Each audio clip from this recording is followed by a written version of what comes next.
నమస్కారం. గవర్నర్ గారికి వినతి పత్రాలు సమర్పించి నిన్న జగన్మోహన్ రెడ్డి గారు అధికార దుర్వినియోగం అంటూ కొత్త డ్రామాకి తెరలేపారు. దొంగే దొంగ నరుస్తున్నాడు. ఎన్నికల రోజుల్లో ఎన్నికల రోజు నాడు ఎన్ని దాడులు చేయాలో, ఎన్ని కుట్రలో కుతంత్రాలకు పాల్పడాలో అన్నిటికీ పాల్పడి చాలా అసభ్యంగా నిన్న ఒక ప్రతిపక్ష నాయకుడు మాట్లాడాల్సిన భాష మాటలని నేను రాష్ట్ర ప్రజలను అడుగుతా ఉన్నాను. దుర్మార్గుడు, మోసగాడు, రాక్షసుడు, అన్యాయస్తుడు ఎంత త్వరగా పోతే అంత త్వరగా మేలు జరుగుతుంది. మేము ఎక్కడికి పోం జగన్మోహన్ రెడ్డి, మేము ఆంధ్రప్రదేశ్ భూభాగంలో ఉంటాం. నువ్వు మాత్రం లోటస్ పాండ్లో చెంచులగూడ జైలా ఏ జైలా అది నీ ఇష్ట ప్రకారం జరుగుతుంది. లోటస్ పాండ్లో ఉండి కుట్రలో కుతంత్రాలకు పాల్పడుతూ ఓటేసిన మరుక్షణం లోటస్ పాండు పరిగెత్తాడంటే పక్క రాష్ట్ర భూభాగం మీద నీకెంత ప్రేమ మమకారం ఉందో అర్థమవుతూ ఉంది. ఎన్నికల సమయంలో కూడా ఒకరోజు మాయమైపోయావు. అది విశాఖపట్నంలో తేలావా, లోటస్ పాండ్లో ఉన్నావా, మరి డబ్బులు పంపించే కార్యక్రమంలో ఉన్నావా, నువ్వే రాష్ట్ర ప్రజలకు చెప్పాలి. 40 మంది డిఎస్పీలకి ఒకే సామాజిక వర్గానికి కట్టపెట్టా ఉన్నాం. నీకు దమ్ము ధైర్యం ఉంటే డైరెక్ట్గా జగన్మోహన్ రెడ్డి నిన్నే అడుగుతున్నా, ఆ 40 మంది పేర్లు ఏ సామాజిక వర్గానికి చెందిన వాళ్ళు మీడియా ముందు పెట్టు. ఎవరు ప్రమోషన్ ఇచ్చారు, ఎప్పుడు ప్రమోషన్ ఇచ్చారు, మొత్తం మీడియా ముందు పెట్టు. లేదు ఈ పత్రికల మీద, ఈ ఛానల్స్ మీద నీకు నమ్మకం లేదు, ఓకే, నీ అవినీతి పత్రికలో రాయి, పేర్లు రాయి, ప్రమోషను, డేటు, టైము అన్నీ చెప్పు. ఇంత బాధ్యతారాహిత్యంగా, ఇంత దుర్మార్గంగా బురజల్లుతూ బాధ్యతారాహిత్యంగా లోటస్ పాండ్లో చేరి గవర్నర్ కార్యాలయం ముందు, రాజ్భవన్ ముందు మాట్లాడే మాటలో ఇంత దుర్మార్గంగా మాట్లాడతావా? ఇంత బాధ్యతారాహిత్యంగా మాట్లాడతావా? నేను అడుగుతా ఉన్నా. 11వ తారీఖు స్పీకర్ గారి మీద దాడి జరిగింది. నిన్న 16వ తారీఖున మేము చొక్కా చింపుకున్నామంట. చొక్కాలు చింపుకోవటం ఇటువంటి క్రిమినల్ క్యారెక్టర్స్ మీ దగ్గర ఉంటాయి తప్ప జగన్మోహన్ రెడ్డి గారు ఇంకెవరో కూడా ఇంత దుర్మార్గానికి, నీచానికి పాల్పడరు. 11వ తారీఖు చేతులు ఎత్తేసావు. 11వ తారీఖు సాయంత్రం నీ ప్రెస్ మీట్లో నీ ఓటమిని అంగీకరించావు. ముహూర్తం టైం అడిగితే దేవుడు నిర్ణయిస్తాడన్నావు. ఆ రోజే చేతులు ఎత్తేసావు. ఇప్పుడు మళ్ళీ బీజేపీ సహకారంతో వాళ్ళు ఇచ్చిన ఆక్సిజన్ తీసుకొని మళ్ళీ ఇవాళ కుట్రలకి కుతంత్రాలకి బయలుదేరావు. ఆ రోజు స్పీకర్ గారి మీద దాడి జరిగినప్పుడు చాలా స్పష్టంగా రాష్ట్రం అంతా ఖండించింది. ఆ జరిగిన సంఘటన మీద ఇమీడియట్గా ప్రజలు, ఓటర్లు కూడా మేల్కొన్నారు. ఇటువంటి అరాచక శక్తులు స్పీకర్ గారి గౌరవ స్థానంలో ఉన్న కోడెల శివప్రసాద్ గారి మీదే దాడి చేశారంటే ఇక ఈ అరాచక శక్తులకు ఓట్లేస్తే మన ప్రాణమానాలకి రక్షణ ఉంటుందా అని చెప్పేసి ప్రజలు తిరగబడ్డారు. ఓటర్ మహాశయులు తిరగబడ్డారు. మహిళా లోకం తిరగబడింది. మహిళా లోకానికి చేతులెత్తి నమస్కారం చేయాలి. చంద్రబాబు నాయుడు గారు అప్పీల్ చేయగానే మధ్యాహ్నం ఓటర్ మహాశయులు ఇళ్ళకెళ్ళిన వాళ్ళంతా కూడా మొత్తం తరలి వచ్చారు. ప్రతి ఒక్కళ్ళు కూడా పరిగెత్తుకొచ్చారు. ఇవాళ నా నియోజకవర్గంలో దగ్గర దగ్గర 44 బూతులు, విజయవాడకి కోతవేటు దూరంలో ఉంది నా నియోజకవర్గం. 44 ఈవీఎంలు సక్రమంగా పనిచేయలా. నేను ఓటేయాల్సిన బూత్లోనే గంటన్నర మొరాయించింది ఈవీఎం. ఇది నిర్లక్ష్యం కాదా? ఇది అలసత్వం కాదా? ఇది పోలింగ్ దెబ్బతీసే ప్రక్రియ కాదా? దేశం అంతా కూడా ఇది జరగబోతా ఉంది. 7 సెకండ్లు కనపడాల్సిన ఆ వీవీప్యాట్ స్లిప్ 3 సెకండ్లలో మాయమవుతా ఉంది. ఏం ప్రోగ్రామింగ్ చేశారు? ఏం జరుగుతూ ఉంది? ఇవన్నీ కూడా సాంకేతిక నిపుణుడు హరిప్రసాద్ ప్రశ్నిస్తే అరే కేసులున్నాయి మేము వినమంటారా? మరి కేసులుంటే విజయసాయిరెడ్డి మీద ఏ విధంగా? విజయసాయిరెడ్డి ఈరోజు చెప్తా ఉన్నాడు చీఫ్ సెక్రటరీ ట్రాన్స్ఫర్ అవుతాడని, రేపు ట్రాన్స్ఫర్ అయిపోతున్నాడు.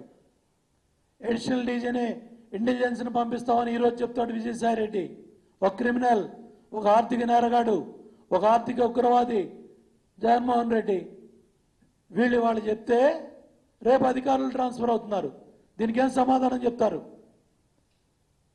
అరే శ్రీకాకుళం కలెక్టర్ని మార్చారు, ఎస్పీని మార్చారు, కడపలో ఎస్పీ అక్కడ కేసు విచారణ చేస్తుంటే ఆయన్ని మార్చారు, ఇంటెలిజెన్స్ డీసీని మార్చారు, చీఫ్ సెక్రటరీని మార్చారు, సిఐలు మార్చారు. మరి ఈ రిటైర్డ్ సంఘాలు ఎందుకు మాట్లాడలా? ఒక బాధ్యత గల ఒక చీఫ్ సెక్రటరీని, ఒక ఉన్నతాధికారుల్ని, ఎస్పీలని, కలెక్టర్లని మారిస్తే ఏమైపోయారు ఈ రిటైర్డ్ సంఘాలు? హైదరాబాద్లో కాలక్షేపం చేస్తూ, హైదరాబాద్లో చక్కగా కుటుంబాలతో సేదతీరి ఇవాళ గవర్నర్ గారి దగ్గరికి వచ్చి ముఖ్యమంత్రి గారి మీద మా మీద పొరచల్తారా? ఎంత దుర్మార్గం! ఏం చేస్తూ ఉన్నారు మీరు? ఇన్ని దుర్మార్గాలు జరుగుతూ ఉంటే, ఇన్ని కుట్రలు జరుగుతూ ఉంటే, ఇన్ని కుతంత్రాలు జరుగుతూ ఉంటే, ఇన్ని దాడులు జరుగుతూ ఉంటే ఎందుకు నోరు మెదపలేకపోయారు? ఎందుకు మీరు అడగలేకపోయారు? ఇవాళ తగుదునమ్మా అంట జగన్మోహన్ రెడ్డి 11 గంటలకు కలుస్తాడు, మీరు 1 గంట 2 గంటలకు మీరు కలుస్తారు. ఆహా, హైదరాబాద్ భూభాగంలో ఉండి ఇవాళ బ్రహ్మాండంగా చక్కగా కుట్రలో కుతంత్రాలు తెరలేపుతూ దొంగలు కలిసి ఇవాళ మీరంతా కూడా మరి ఎంతో బాధ్యతాయుతమైన పదవులు నిర్వహించి ఇవాళ కులాలకి, మతాలకి ఇవాళ మీరు ఒక ఆర్థిక నేరగాడి పక్కన చేరి, ఒక ఆర్థిక ఉగ్రవాది పక్కన చేరి ఈ విధంగా సన్నాయి నొక్కులు నొక్కుతున్నారంటే మీ విశ్వసనీయతని 5 కోట్ల మంది తెలుగు ప్రజలు ప్రశ్నిస్తూ ఉన్నారు. ఒక్కసారి పునరాలోచన చేసుకోండి.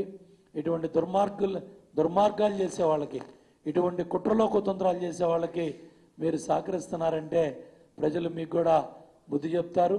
ఇవాళ ఇంత దుర్మార్గంగా నేను జగన్మోహన్ రెడ్డి గారిని అడుగుతున్నా, ఇన్ని ఈవీఎంస్ పనిచేయలేదు, ఇన్ని ఈవీఎంస్ ఆలస్యంగా పనిచేయటం మొదలుపెట్టాయి, రెక్టిఫికేషను లేకపోతే రీప్లేస్మెంట్కి ఉదయం 7 గంటలకి ఇబ్బంది వచ్చిన ఈవీఎం మధ్యాహ్నం 3 గంటలకి పనిచేసింది.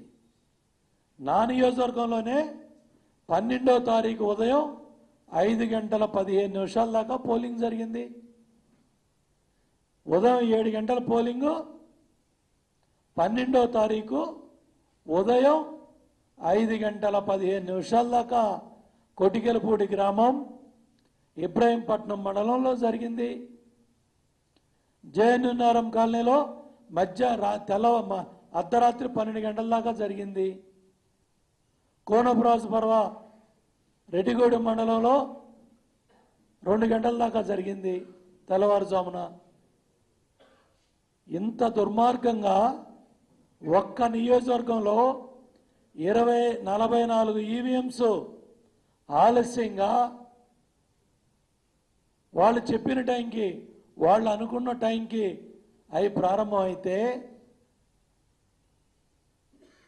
175 నియోజకవర్గాల్లో రాజధానులకు దూరంగా ఉన్న ప్రాంతాల్లో ఏ విధంగా పోలింగ్ ప్రక్రియ జరిగింది, ఎన్ని కుట్రలో కుతంత్రాలు చేసినా ఇళ్లకెళ్ళిన మహిళా తల్లులంతా కూడా చంద్రబాబు నాయుడు గారు పిలిపివగానే ప్రతి ఒక్కళ్ళు వచ్చి క్యూ లైన్లో 6 గంటలు 7 గంటలు నిలబడి ఓటేశారంటే ఓటర్ మహాశయుడు ఎంత కసిగా, ఎంత పట్టుదలగా, అరాచక శక్తులను రానియకూడదు, పనిచేసే ప్రభుత్వాన్ని కాపాడుకోవాలి, అభివృద్ధి సంక్షేమానికి ఓటేయాలని ఏ విధంగా ప్రజలు క్యూ లైన్లో బారులు తీరారు. 55 లక్షల మంది పెన్షన్దారులు, 98 లక్షల మంది డాక్రా అక్క చెల్లెళ్ళు, కదిలిన తీరు, యువత, మరి ఎన్నో ఇబ్బందులు, అక్కడ మౌలిక సదుపాయాలు, కనీసం ఏ ఏర్పాట్లు కూడా బాధ్యతగా పట్టించుకోకుండా దుర్మార్గంగా వ్యవహరించింది. మేము దేశవ్యాప్తంగా ప్రశ్నిస్తూ ఉంటే ఢిల్లీ వెళ్ళి దేశంలో జాతీయ ప్రాంతీయ పార్టీలని చంద్రబాబు నాయుడు గారు కదిలిచ్చి వచ్చారు. మొన్న కర్ణాటకకి వెళ్ళి ప్రచారంలో పాల్గొన్నారు, నిన్న తమిళనాడులో ప్రచారంలో పాల్గొన్నారు. కోట్లాది మంది తెలుగువారు, దేశ విదేశాల్లో ఉన్న వాళ్ళు ప్రతి ఒక్కళ్ళు కూడా కదలి వస్తూ ఉన్నారు. ఖండాంతరాల్లో ఉన్నవాళ్ళు కూడా కదలి వస్తూ ఉన్నారు.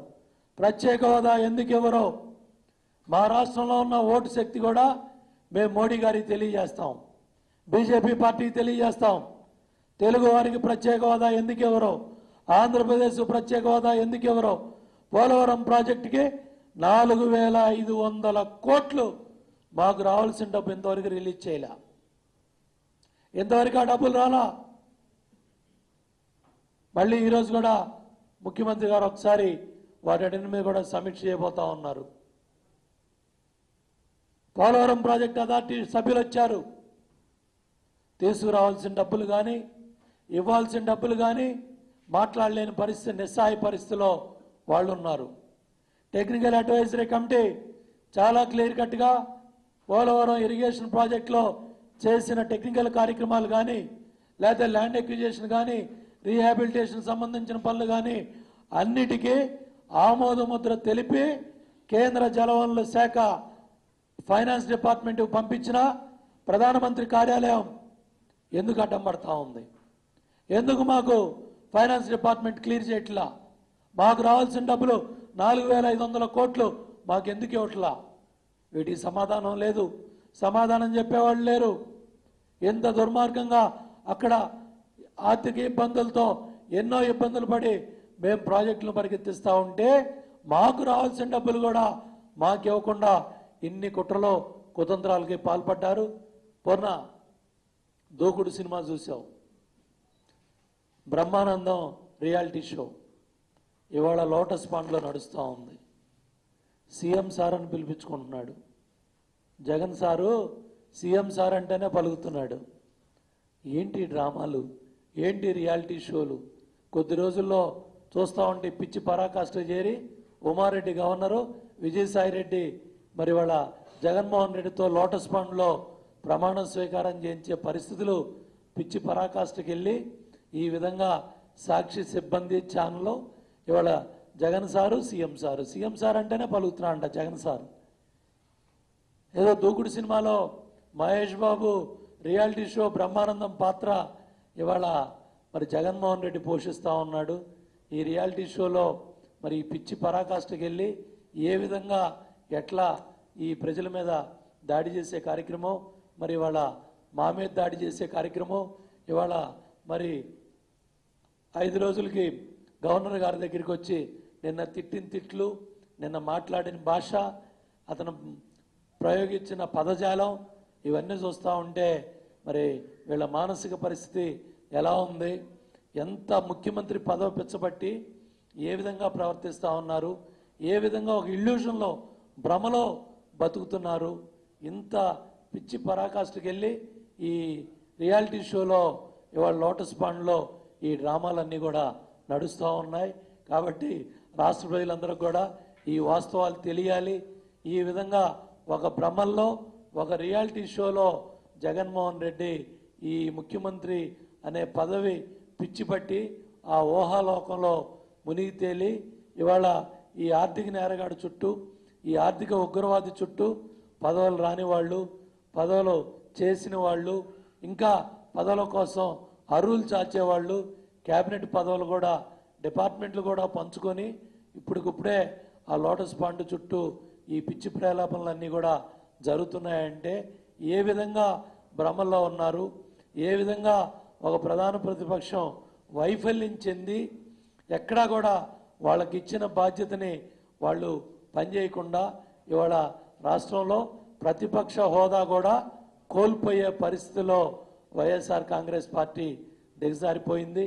ఇవాళ చాలామంది ఎనలిస్టులు కానీ గోదావరి జిల్లా వెళ్ళిన వాళ్ళతో మాట్లాడాను, రాయలసీమ ప్రాంతానికి వెళ్ళిన వాళ్ళతో మాట్లాడాను, ఉత్తరాంధ్ర వెళ్ళిన వాళ్ళతో మాట్లాడాను.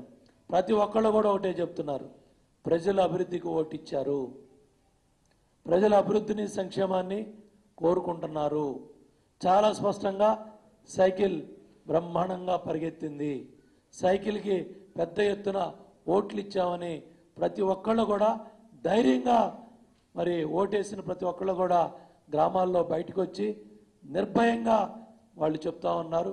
కాబట్టి దేశ విదేశాల్లో ఉన్నవాళ్ళు కానీ ఖండాంతరాల్లో ఉన్నవాళ్ళు కానీ ప్రతి ఒక్కళ్ళకు కూడా తెలియజేస్తూ ఉన్నాను, ఈ రియాలిటీ షోలో బతుకుతున్న జగన్మోహన్ రెడ్డి మాటల్ని ఎవరో విశ్వసించిన అవసరం లేదు. ఎందుకంటే అతను గతంలో ఢిల్లీలో కూడా మాట్లాడాడు, 40 మంది డిఎస్పీలు ఒకే సామాజిక వర్గానికి కట్టబెట్టామని. ఆ రోజు డిమాండ్ చేశాం, పేర్లు ఇవ్వు, మీడియా ముందు పెట్టు, నీ అవినీతి పత్రిక ఛానల్లో రాయి చూపించు అని చెప్పినా కూడా ఇవాళ వరకు అడ్రస్ లేడు. మళ్ళీ నిన్న అదే పదజాలం, అవే తిట్లు, అవే మాటలు మళ్ళీ నిన్న జగన్మోహన్ రెడ్డి గారు మాట్లాడారు. ఇంకోటి కూడా పూర్ణ 300 కోట్లు ఎన్నికల కన్సల్టెంట్గా పనిచేసిన ప్రశాంత్ కిషోర్ చివరికి జగన్మోహన్ రెడ్డి చేతిలో నేమ్ ప్లేట్ బోర్డు పెట్టి వెళ్ళాడు. ఎప్పుడైనా సరే ఇవాళ కుట్రలో కుతంత్రాలకు పాల్పడితే, డేటాలు దొంగతనం చేసి మాకు ఓట్లేసే, మాకు మెజార్టీ వచ్చే బూతుల్లో ఆలస్యం చేయగలిగావు తప్ప ఓటర్ మహాశయులు 7 గంటలు 12 గంటలు క్యూ లైన్లో నిలబడతారని బీహార్ నుంచి వచ్చిన ప్రశాంత్ కిషోర్ కలగల్లా, లోటస్ పాండ్లో జగన్మోహన్ రెడ్డి ఊహించలా. వాళ్ళు ఊహించింది ఏంటంటే మహిళామ తల్లులు ఇలా తిరగబడి ఓట్లకు వస్తారని, కానీ ఇంత పెద్ద ఎత్తున క్యూ లైన్లలో వాళ్ళు నిలబడతారని కానీ, లేకపోతే ఈ విధంగా ఈవీఎంలను ఆలస్యం చేస్తే ఓటింగ్ పర్సెంట్ 50%కో 40%కో పడిపోతుందని కలలుగన్న ప్రశాంత్ కిషోర్ కానీ జగన్మోహన్ రెడ్డి ఊహించింది జరిగింది ఏంటంటే చంద్రబాబు నాయుడు గారు చేసిన అప్పీల్కి ఓటర్ మహాశయులంతా కదిలారు. ఇది ప్రశాంత్ కిషోర్ డైరీలో కానీ జగన్మోహన్ రెడ్డి కల్లో కానీ జగన్మోహన్ రెడ్డి లెక్కలో రాంది ఏంటంటే ఈవీఎంలు ఆలస్యమైన, ఈవీఎంలు పనిచేయకపోయినా వీళ్ళు స్కెచ్ కూడా ఏ విధంగా వేశారంటే పొద్దున్నే 10 ఛానల్స్ గొల్లపూడి వచ్చేసినాయి. దేవినేని ఉమా ఓటేసే బూత్లో ఈవీఎం పనిచేయలే. పాపం మీడియా మిత్రులు ఏంటి మీ బూత్లోనే ఈవీఎం పనిచేయలేదా అని పరామర్శిస్తున్నారు, నాతో మాట్లాడుతున్నారు. ఇంతలో అరాచక శక్తులు 5-6 వచ్చేసినాయి. ఏంటి ఇక్కడ గందరగోళం జరిగిపోతూ ఉంది, ఇక్కడ ఓట్లు తారుమారైపోతున్నాయి, ఓట్లు గుద్దేస్తున్నారని చెప్పేసి వైఎస్ఆర్ దొంగలు వచ్చేసారు. అంటే ఉదయం 7 గంటలకల్లా గొల్లపూడి పోలింగ్ కేంద్రం దగ్గర మంత్రి గారు వీళ్ళు గొడవ పడ్డారు, పోలింగ్ ఓటర్ మహాశయులు పరిగెత్తారు, పోలింగ్ ఆగింది. ఇటువంటి బ్రేకింగ్ న్యూస్ల కోసం ఎన్ని కుట్రలో కుతంత్రాలు చేసావు జగన్మోహన్ రెడ్డి. అరే చివరికి స్పీకర్ గారి మీద దాడి చేసేదాకా వెళ్ళావు. మళ్ళీ నిన్న చొక్కా చింపుకున్నావు, నువ్వే మాట్లాడుతున్నావు. ఎక్స్ స్పీకర్ అంట, అంటే ఇప్పుడు ఎక్స్ ప్రతిపక్ష నాయకుడువా నువ్వు? ఏంటో పిచ్చి భ్రమంలో ఈర్ష్యతో, ద్వేషంతో, పగతో రగిలిపోతా ఉన్నావు. దేనికి దేనికి దేనికి నీ తాపత్రయం? ఏంటి నీ బాధ? తండ్రి అధికారాన్ని అడ్డం పెట్టుకొని నువ్వు చేసిన పాపాలకి ఐఏఎస్ ఆఫీసర్లు, సెక్రటరీలుగా పనిచేసిన వాళ్ళు ఇవాళ శ్రీలక్ష్మి లాంటి గోల్డ్ మెడలిస్ట్ జైలు పాలై, అనారోగ్యం పాలై ప్రాణాల మీదుగా తెచ్చుకున్నారు వాళ్ళు. నీలాంటి అవినీతి పరుడు చేసిన అరాచకాలకే తండ్రి అధికారాన్ని అడ్డం పెట్టుకొని ఇన్ని కుట్రలో కుతంత్రాలకు పాల్పడి 1,00,000 కోట్ల దోపిడిలో 43,000 కోట్ల ఆస్తులు జప్తు అయ్యి 12 సిబిఐ ఈడీ కేసుల్లో ముద్దాయిగా ఉన్న నువ్వు, A2 ముద్దాయిగా ఉన్న విజయసాయిరెడ్డిని రాజ్యసభ సభ్యుడిని చేసి అతను ప్రధానమంత్రి కార్యాలయంలో నీ తరఫున ఈ తప్పుడు కార్యక్రమాలు నడిపించటం, ఈసీ కార్యాలయాల దగ్గర కంప్లైంట్లు పెట్టి కార్యక్రమాలు చేయటం, నిజాయితీతో నిబద్ధతతో పనిచేసే అధికారుల మీద బురద చల్లటం, కుట్రలు ఎన్నో ఎంతో కాలం సాగవు. మే 23న ప్రజలు ఇచ్చే తీర్పుతో లోటస్ పాండ్ కాదు, నువ్వు ఇంకా శంకరగిరి మాన్యాలకు వెళ్ళాలి జగన్మోహన్ రెడ్డి గారు. ఇవాళ నేను ముందే చెప్తున్నా, ఎందుకంటే మళ్ళీ ఆ రోజు నీ ఆరోగ్య పరిస్థితి, నీ మానసిక పరిస్థితి ఇబ్బంది రాకుండా ఇప్పటి నుంచే మానసికంగా తయారవు. రాసి పెట్టుకో, సాక్షి పత్రికా ఛానల్లో టైం వేసుకో, డేట్ వేసుకో. చాలా స్పష్టంగా ఈ 150+ మిషన్ ఏదైతే చంద్రబాబు నాయుడు గారు ప్రారంభం చేశారో, ఈ సైకిల్ జైత్ర యాత్ర 130 సీట్ల నుంచి 150 సీట్లు దాటి నీకు ప్రతిపక్ష నాయకుడు హోదా కూడా దక్కదు. ఇప్పటి నుంచే మానసికంగా సంసిద్ధవు. ఎందుకంటే ఈ Jagan sir CM sir, CM sir Jagan sir, ఈ విధంగా లోటస్ పాండ్లో నువ్వు పిలిపించుకుంటున్నావు. కాబట్టి నీ మానసిక పరిస్థితి, నీ పార్టీ పరిస్థితి రాష్ట్ర ప్రజలకి తెలియజేయాలి.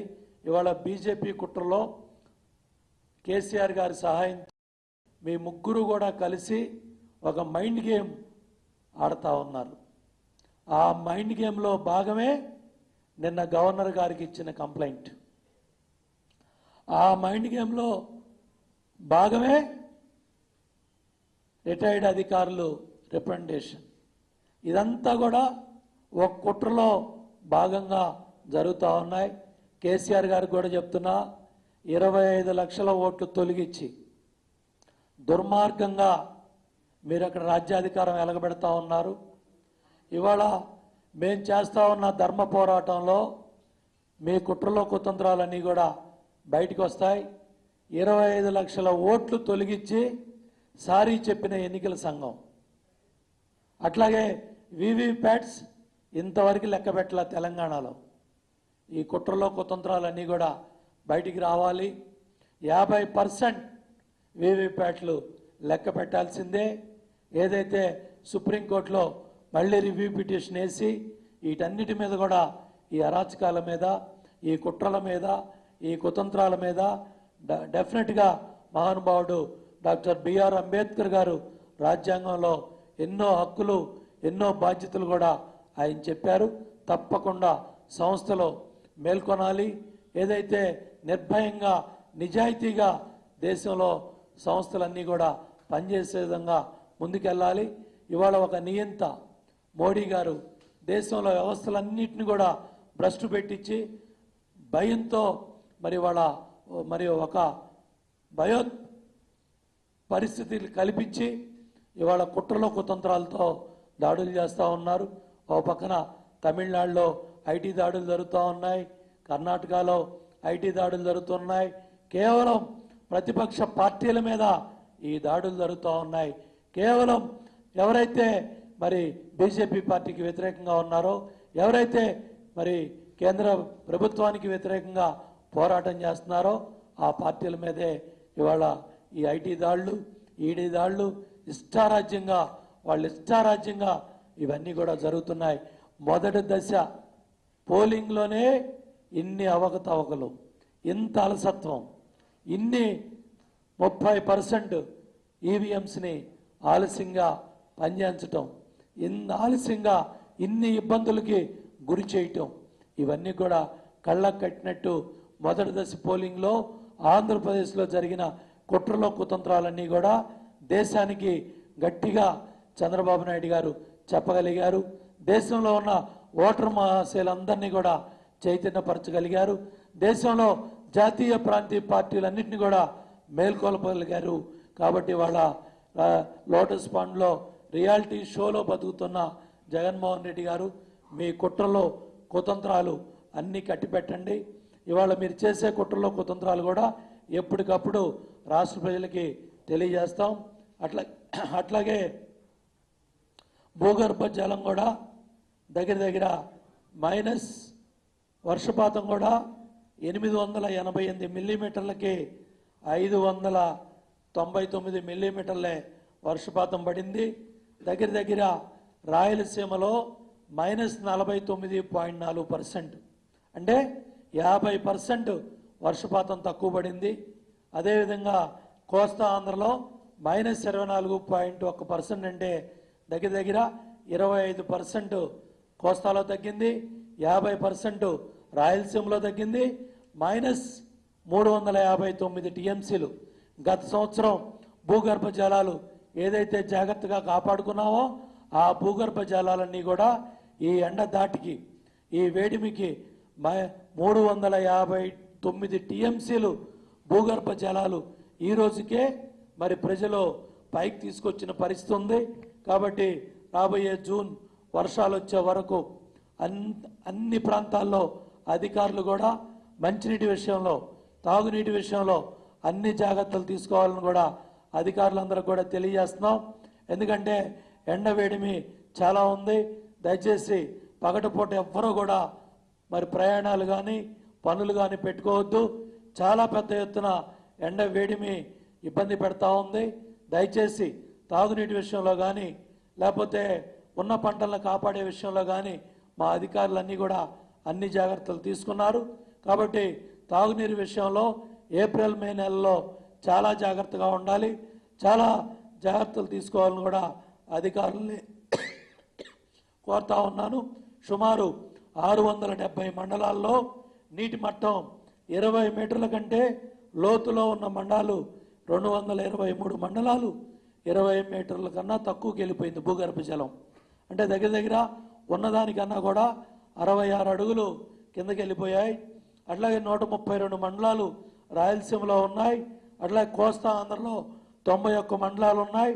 కాబట్టి దయచేసి ప్రతి ఒక్క అధికారి కూడా చాలా జాగ్రత్తగా మరి మంచినీటి విషయంలో, తాగునీటి విషయంలో అన్ని జాగ్రత్తలు కూడా తీసుకోవాలని, ఎక్కడ ఎటువంటి ఇబ్బంది లేకుండా అన్ని జాగ్రత్తలు కూడా తీసుకోవాలని చెప్పి అధికారులని తెలియజేస్తా ఉన్నాను.